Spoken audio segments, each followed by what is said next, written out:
की आपल्या स्वतःजवळ आहे, तिचा अनुभव घ्या. जी एनर्जी मिळते ना ती आहारातून नाही मिळत. Food is not source of energy, food is only building material. एकदा जर बिल्डिंग बांधायची असेल तर त्याला दगड, विटा, रेती, वाळू सगळं काही आणावं लागतं. बिल्डिंग बांधतो तर ते सगळं चालतं आणि बिल्डिंग बांधून झाल्यानंतर तुम्ही ते ठेवणार नाही, उचला होणार, कारण तो आता कचरा आहे, कारण बिल्डिंग बांधून झाली. मग आता त्याची गरज कधी आहे?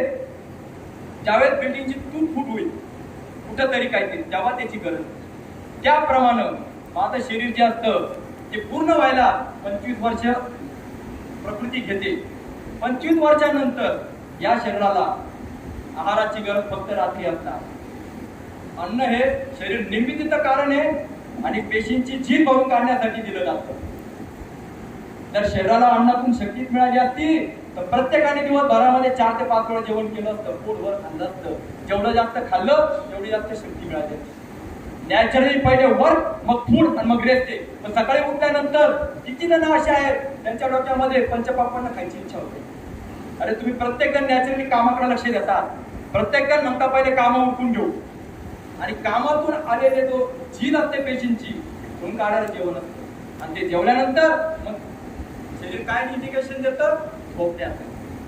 शरीर इंडिकेशन झोपण्यात येतं. पण आज उठत चाललंय, खाऊन काम करा सांगतात ते. ठीक आहे, आयुष्यावर कुठे एनर्जी. मला सांगायचं काय आहे, शक्ती जी आहे तिचा पहिला स्रोत म्हणजे परमात्मा आहे. म्हणून ज्या वेळेस तुम्ही दवाखान्यात असाल किंवा निगेटिव्हिटी मध्ये असाल, डिप्रेशन मध्ये असाल, त्यावेळेस कोणी किती येऊन भेटो, किती पैसे देऊ, किती खायला देऊ, तुम्हाला ती एनर्जी नाही मिळत.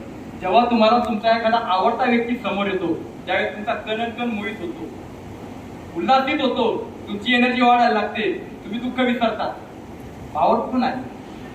जर जेवणाची ताकद मिळली असती तर प्रत्येकाने तुम्हाला पोटभर जेवायला आणून दिले, गाणी मिळाली शक्ती. म्हणून लक्षात ठेवा, शक्तीचा स्रोत त्याच्या आतमध्ये असलेला परमात्मा, तो तुम्ही त्याच्याशी अटॅच आहात.